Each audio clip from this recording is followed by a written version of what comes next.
Rajan Joseph, നമുക്ക് ഇറാനിലേക്ക് വരാം. കാട് കയറിപ്പോയി, നമുക്ക് ഇറാനിലേക്ക് തിരിച്ചു വരാം. എന്ത് സംഭവിക്കും വരും നാളുകളിൽ? അല്ല, ഇറാനിലേക്ക് തിരിച്ചു പോകുന്നതിന് മുമ്പ് പോകുന്ന വഴിക്കൊന്ന് ഒന്ന് രണ്ട് സ്ഥലത്ത് ഇറങ്ങേണ്ടതുണ്ട്. അത് പിന്നെ നിർബന്ധപൂർവ്വം അങ്ങനെ ഇറങ്ങേണ്ടി വരുന്ന സാഹചര്യം ഉണ്ടാക്കിയതാണ്. ഒരു റൗണ്ട് ട്രിപ്പേ അടിക്കാൻ പറ്റുള്ളൂ. കാരണം എന്താണെന്ന് വെച്ച് കഴിഞ്ഞാൽ, ഒന്ന് നമ്മളൊരു ചർച്ചയ്ക്കകത്തിരിക്കുമ്പം നമ്മൾ ഇപ്പോൾ അബ്ദുള്ള സാഹിബിനെ കുറിച്ചൊക്കെ ഞാൻ വളരെ ഇതിനേക്കാൾ മോശമായ രീതിയിൽ ചിലപ്പോൾ എൻ്റെ പ്ലാറ്റ്ഫോമിൽ പറഞ്ഞിട്ടുണ്ട്, അങ്ങനെ വിമർശിക്കുന്നുണ്ട്. പിന്നെ നമ്മുടെ രാഷ്ട്രീയ നേതാക്കന്മാർ നിയമസഭയ്ക്കകത്തും പുറത്തും പൊതുസമ്മേളനങ്ങളിലും ഒക്കെ അവർ അങ്ങോട്ടും ഇങ്ങോട്ടും പല രീതിയിൽ പ്രയോഗങ്ങൾ നടത്തും. പക്ഷേ ഒരുമിച്ച് വേദി പങ്കിടുന്ന സമയത്ത് പരസ്പര മര്യാദ കാണിക്കേണ്ടതുണ്ട്. അദ്ദേഹത്തെ പോലെ നമ്മളുടെ ബാക്കിയുള്ളവരെ വെച്ച് നോക്കുമ്പോൾ നമ്മളുടെ ഒരു പിതാവിൻ്റെ പ്രായമുള്ള വാപ്പാൻ്റെ പ്രായമുള്ള ആളാണെന്നുള്ള ഇത് വെച്ചിട്ട് പോടാ എടാ വീട്ടിൽ പോയി പറഞ്ഞാൽ മതി എന്നൊക്കെ പറയുന്ന വാക്കുകളോട് എനിക്ക് വ്യക്തിപരമായി വിയോജിപ്പുള്ളത്. ആ വിയോജിപ്പ് പങ്കുവെച്ചുകൊണ്ടേ പറയുകയാണ്.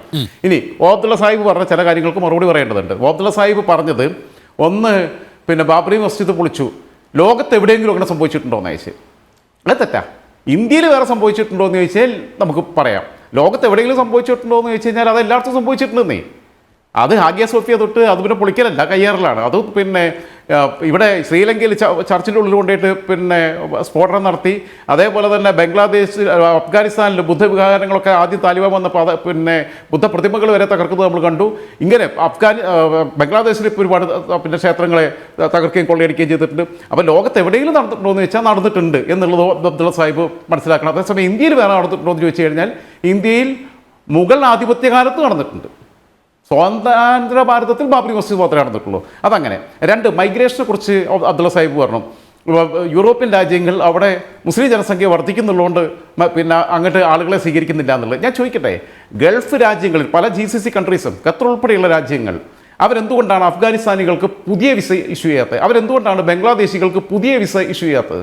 മുസ്ലിങ്ങളാണല്ലോ വരാനുള്ളത്. പുതിയ വിസ, നിലവിലുള്ള വിസ പുതുക്കി കൊടുക്കുന്നുള്ളൂ. അത് തന്നെ അഫ്ഗാനിസ്ഥാനികൾക്ക് പലർക്കും റിന്യൂ ചെയ്ത് കൊടുക്കുന്നില്ല ഒരു ഘട്ടം കഴിയുമ്പോൾ. അതെന്തുകൊണ്ടാണ്? അത് പരിശോധിച്ച് നോക്കി. ഞാൻ കൃത്യമായ ബോധ്യത്തിൻ്റെ അടിസ്ഥാനത്തിലാണ് പറയുന്നത്. അപ്പോൾ അബ്ദുള്ള സാഹിബിന് അറിയാലോ, നല്ല ഈ അറബ് രാജ്യങ്ങളായിട്ടൊക്കെ നല്ല ബന്ധമുണ്ടല്ലോ. അപ്പോൾ എന്തുകൊണ്ടാണ് കൊടുക്കാത്തത്? തീവ്രവാദ സ്വഭാവമുള്ള ആളുകൾ കാരണം അതില്ലാത്ത ആളുകൾ പോലും സംശയത്തിൻ്റെ നിഴലില്ല. അപ്പോൾ UK കഴിഞ്ഞ വർഷം ഉണ്ടായിട്ടുള്ള സംഭവം നമുക്ക് ഓർമ്മയുണ്ട്. അത് അവിടെ ഈ പാകിസ്ഥാൻ വംശജരായിട്ടുള്ള ആളുകൾ ഈ ഒരു അവരെ നാട്ടിൽ മര്യാദയ്ക്ക് ജീവിക്കാൻ സാഹചര്യം ഇല്ലാത്തതുകൊണ്ടാണല്ലോ അങ്ങോട്ട് കുടിയേറുന്നത്. അവിടെ ചെന്നിട്ട് അഭയം കൊടുത്ത രാജ്യത്ത് പോയിട്ട് ഓലെടുത്ത് സ്വീപ്പുണ്ടാക്കാൻ പോവുക. നമുക്കറിയാലോ പാരീസിൽ സ്ഫോടനം നടത്തിയത്. ഇവിടെ രോഹിംഗ്യൻ മുസ്ലിങ്ങൾ അഭയാർത്ഥികളായി കാണുന്ന വഞ്ചിയിലും തോണിയിലും ഒക്കെ കയറിയിട്ട് ഓരോ തുറമുഖത്ത് പോയപ്പോൾ ഏതെങ്കിലും ഗൾഫ് രാജ്യങ്ങൾ അഭയം കൊടുത്തോ? ഇല്ല. കാരണം പാൽ കൊടുക്കുന്നത് വിഷപ്പാമ്പുകൾക്കാണെന്നുള്ള പേടിയുണ്ട്. കാരണം ഓൾക്ക് അഭയം കൊടുത്തിട്ടുള്ള മ്യാൻമാറിൽ കലാപുണ്ടാക്കിയതാ. അതുകൊണ്ടാണ്. പക്ഷേ അതിന് വൈരകളായത് പാവപ്പെട്ട സ്ത്രീകളും കുഞ്ഞുങ്ങളും കടലിൽ തോണി തകർന്ന് ഒരു തീരത്തും അടുക്കാൻ കഴിയാതെ നഷ്ടപ്പെട്ടപ്പോൾ നമുക്കൊരു കുഞ്ഞ് കരക്കടിഞ്ഞതിൻ്റെ ചിത്രമൊക്കെ നമ്മുടെ മനസ്സിലുണ്ട്. ചങ്കു പൊട്ടിപ്പോണ ചിത്രങ്ങൾ. അവിടെ തീവ്രവാദ പ്രവർത്തനം നടത്തിയതിൻ്റെ ഭാഗമായിട്ട് ബാക്കിയുള്ളവരും കൂടി അനുഭവിച്ചു. വേണ്ട, അന്ന് ലോകത്തിൻ്റെ വാതിൽ രോഹിംഗ്യൻ അഭയാർത്ഥികളുടെ മുമ്പിൽ തുറന്നിടണമെന്ന് പറഞ്ഞത് അടുത്തിടെ അന്തരിച്ച മുൻ മാർപ്പാപ്പയാണ്, ഫ്രാൻസിസ് മാർപ്പാപ്പ. അതാണ് നമ്മൾ പറഞ്ഞത്. പാരീസിലൊക്കെ നടത്തിയിട്ടുള്ള പോയിട്ട് ബോംബ് സ്ഫോടനം നടത്തി. അതിനുശേഷമാണ് ഇവർ ഡിസ്ക്രിമിനേറ്റ് ചെയ്യപ്പെടുന്നത്. പുതിയ ആയിട്ട് അവിടേക്ക് ഈ അവിടെ എന്താ പറയുക, പൗരത്വത്തിന് അപേക്ഷിക്കുന്നവരുടെ അപേക്ഷകൾ തള്ളിക്കളയുന്നു. ഫാക്റ്റാണ്. അതിൻ്റെ കാര്യം എന്താ? എന്തുകൊണ്ടാണ് മറ്റുള്ള ഗൾഫ് രാജ്യങ്ങൾ കൊടുക്കാത്തതെന്ന് ഞാൻ ചോദിച്ചു. അപ്പോൾ ഇങ്ങനെയൊക്കെയുള്ള ഒരുപാട് സംഭവങ്ങൾ ലോകത്ത് നടക്കുന്നുണ്ട്. ഇറാനികൾക്ക് പുതിയ വിസകൾ ഗൾഫ് രാജ്യങ്ങൾ കൊടുക്കുന്നില്ലല്ലോ. ആരാ ഈ തലയിലെടുത്തിട്ട് ആവശ്യമില്ലാത്ത സാധനങ്ങൾ എടുത്ത് തലയിൽ വെക്കാൻ ആലോചിക്കുക? പിന്നെ ഇസ്ലാമിക നിയമങ്ങളാണോ ഗൾഫ് രാജ്യങ്ങളിൽ പലയിടത്തും നടപ്പിലാവുന്നത്? ഇസ്ലാമിക നിയമം മഹത്തരമാണ് എന്നുള്ളതിലൊന്നും എനിക്ക് അഭിപ്രായമില്ല.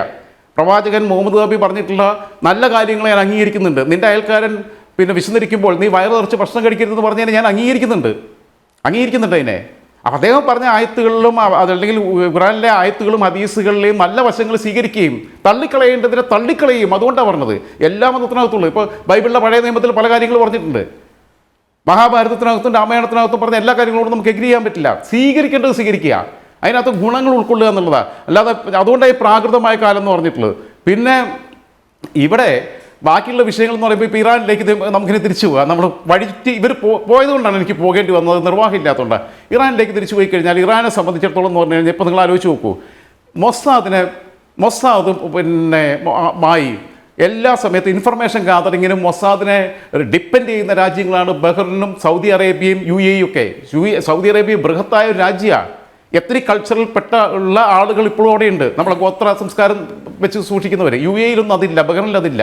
പക്ഷേ പിന്നെ ഖത്തറിലുണ്ട് അങ്ങനെയുള്ള ആളുകൾ, ഇവിടെയുണ്ട്, സൗദി അറേബ്യക്കകത്തുണ്ട്. വളരെ വിസ്തൃതമായ പ്രദേശമാണ്. അവിടെ ഇങ്ങനെയുള്ള എന്തെങ്കിലും ഇവരുടെ രാജഭരണത്തിനെതിരെയോ ബാക്കിയുള്ള രീതിയിലോ ഏതെങ്കിലും രീതിയിലുള്ള ഒരു ലോബിയിങ് നടക്കുമോ എന്നുള്ളത് കൊണ്ട് അതിൻ്റെ കൃത്യമായിട്ടുള്ള ഇൻഫർമേഷൻ സമയത്ത് അപ്ഡേറ്റ് ചെയ്ത് കിട്ടുന്നത് മൊസാദിൻ്റെ അടുത്താണ്. ലോകത്ത് സോവിയറ്റ് യൂണിയനും ഇന്ത്യയും, സോവിയറ്റ് യൂണിയനല്ല, റഷ്യയും ഇന്ത്യയും ചൈനയും പിന്നെ അമേരിക്കയ്ക്കും ഒക്കെ ശക്തമായ, നമ്മുടെ റോ ഉൾപ്പെടെയുള്ള ശക്തമായ ഇൻ്റലിജൻസ് ഏജൻസികൾ ഉണ്ടാകുമ്പോൾ തന്നെയും ലോകത്തെ നമ്പർ 1 ഇൻ്റലിജൻസ് ഏജൻസി ഏതാണെന്ന് വെച്ചാൽ മൊസാദാണ്. ആ മൊസാദിനെ ബാക്കിയുള്ളവരെല്ലാം ഇൻഫർമേഷൻ വേണ്ടിയിട്ട് നമ്മളുൾപ്പെടെ, എനിക്ക് തോന്നുന്നത് ഈ സിന്ദൂർ ഓപ്പറേഷനൊക്കെ നടത്തുമ്പോൾ ഈ താവളങ്ങളുടെ ഡീറ്റെയിൽസ് പോലെ ചിലപ്പോൾ നമുക്ക് കൈമാറിയിട്ടുണ്ടാകുക മൊസാദ് ആയിരിക്കുമെന്ന് തന്നെയാണ് സാമാന്യ ബുദ്ധിക്ക് വിശ്വസിക്കുന്നത്. പിന്നെ ഒസാമ ബിൻ ലാദനെ അയാൾ പാകിസ്ഥാനിൽ താമസിക്കുന്നുണ്ട് എന്നുള്ളത് പാകിസ്ഥാനിൽ ഇൻ്റലിജൻസിന് പോലും അറിവുണ്ടോ എന്ന് എനിക്ക് സംശയമാണ്. പക്ഷേ മൊസാദ് കണ്ടുപിടിച്ചു, അമേരിക്കയ്ക്ക് അതിൽ പിന്നെ ലൊക്കേറ്റ് ചെയ്യാനുള്ള സൗകര്യം ചെയ്ത് കൊടുത്തു, പോയി തകർത്തു, അത് കടലിൽ തിന്നാട്ട് കൊടുത്തു. അപ്പോൾ ഞാൻ പറയുന്നത് മൊസാദിനെ ഇവർ ഗൾഫ് രാജ്യങ്ങൾ ആശ്രയിക്കുന്നുണ്ട്. അവർക്ക് അവിടെ മുന്നോട്ട് പോകണം, ജനങ്ങളുടെ അഭിവൃദ്ധിയാണ്, രാജ്യത്തിൻ്റെ വളർച്ചയാണ് ലക്ഷ്യം. അല്ലാതെ ഇവരെ മാറി കാടിനടുത്തൊക്കെ കൊണ്ടുപോയിട്ട് പടക്കം പൊട്ടിക്കാനും ഗോഷ്ടി കളിക്കാനും കബഡി കളിക്കാനും മറ്റു രാജ്യങ്ങളായിട്ട് ദ്വന്ദ്വയുദ്ധത്തിൽ ഏർപ്പെടാനും ഗൾഫ് രാജ്യങ്ങൾക്ക് താല്പര്യമില്ല. പിന്നെ ഇവരെ കൂടെ നിൽക്കാൻ കുറച്ചെങ്കിലും മനസ്സുകൊണ്ട് താല്പര്യപ്പെടുന്നത് ഖത്തറാണ്. ഈജിപ്തിൽ മറ്റേ ഇയാളുണ്ടല്ലോ മരിച്ചുപോയ മുർസി വന്നപ്പോൾ, മുസ്ലിം ബ്രദർഹുഡ് ഉണ്ടാക്കിയിട്ട് ഭൗതികമായി ഇവരെ അതേ പിന്നെ നമ്മളെ അബ്ദുള്ള സാഹിബൊക്കെ പ്രതിനിധീകരിക്കുന്ന ജമാഅത്തെ ഇസ്ലാമിയുടെ ആശയങ്ങൾ തന്നെയാണ് അവിടെ കൊണ്ടുവരാൻ നോക്കിയത്. ജനം ഇളകിയില്ലേ? അവസാനം കൽത്തുറുങ്ങിൽ കിടന്നിട്ടില്ലേ മരിച്ചത് മുർസി? കുറച്ചു കാലം മരിക്കാൻ അവസരം കിട്ടിയിട്ടുള്ളൂ. അപ്പം ഇങ്ങനെയുള്ള ഈജിപ്തിലെ മുർസി ഉൾപ്പെടെയുള്ളവരുടെ വിഷയങ്ങൾക്കകത്ത് അന്ന് ഖത്തർ അവർക്ക് അനുകൂലമായിട്ടുള്ള നിലപാടെടുത്തു. ഖത്തർ ഇപ്പം ഇറാനെ സപ്പോർട്ട് ചെയ്യാൻ ഖത്തറിന് ആഗ്രഹമുണ്ട്. കാരണം ഖത്തർ ഇത്തരം സംഘടനകൾക്കെല്ലാം ഫണ്ടിങ് നടക്കുന്നതാണ്. താലിബാൻ അഭയം കൊടുത്തത് ഖത്തറാണ്. ഇടക്കാലത്ത് അവിടെ പിന്നെ ഈ അട്ടിമറി വന്നപ്പോൾ താലിബാൻ ഭരണത്തിന് പുറത്തിരുന്നപ്പോൾ അഭയം കൊടുത്ത അവരുടെ ഹെഡ് ക്വാർട്ടേഴ്സ് ഇവിടെയായിരുന്നു. ഹമാസിൻ്റെ ഹെഡ് ക്വാർട്ടേഴ്സ് അവിടെയുണ്ട്. ഹമാസിനും അവർക്ക് താവളൊരുക്കി കൊടുക്കുന്നുണ്ട്. പക്ഷേ അമേരിക്കയുടെ ആർമി ബേസ് അവിടെയുണ്ട്. ഒരു ഫുൾ കോർ യുദ്ധത്തിലേക്ക് പോയി കഴിഞ്ഞാൽ സംഭവിക്കുന്നത് എന്താണെന്ന് വെച്ച് കഴിഞ്ഞാൽ ഈ പിന്നെ അമേരിക്കയ്ക്കെതിരായിട്ടൊരു ആക്രമണത്തിലേക്ക് നീങ്ങിക്കഴിഞ്ഞാൽ, അമേരിക്ക തിരിച്ചടിക്കാൻ തീരുമാനിച്ചാൽ പശ്ചിമേഷ്യയുടെ മണ്ണിൽ നിന്നാണ്. അവർക്ക് സൗദി അറേബ്യയിൽ പിന്നെ ആർമി ബേസ് ഉണ്ട്, UAE-യിൽ ആർമി ബേസ് ഉണ്ട്, ബഹ്റിനിൽ ആർമി ബേസ് ഉണ്ട്, ഖത്തറിൽ ആർമി ബേസ് ഉണ്ട്. അവിടെ നിന്ന് ഇറാനിലേക്ക് 800-നും 1200-നും ഇടയ്ക്ക് കിലോമീറ്റർ മാത്രമാണ് എയർ ഡിസ്റ്റൻസ് ഉള്ളത്. കംപ്ലീറ്റ് കയറി അടിക്കാൻ പറ്റും. അവരുടെ ഫൈറ്റർ എയർക്രാഫ്റ്റുകൾ, അവരുടെ മിസൈൽ സംവിധാനങ്ങളെല്ലാം അവിടേക്ക് ഉപയോഗിക്കാൻ കഴിയും. തിരിച്ച് അവർക്ക് അമേരിക്കയിൽ പോയിട്ട് പ്രത്യാക്രമണം നടത്താൻ കഴിയില്ല സാങ്കേതികമായിട്ട്. കാരണം ഇറാൻ എവിടെ കിടക്കണോ അമേരിക്ക മറുകരയിലാണ് കിടക്കുന്നത് ഭൂമിൻ്റെ.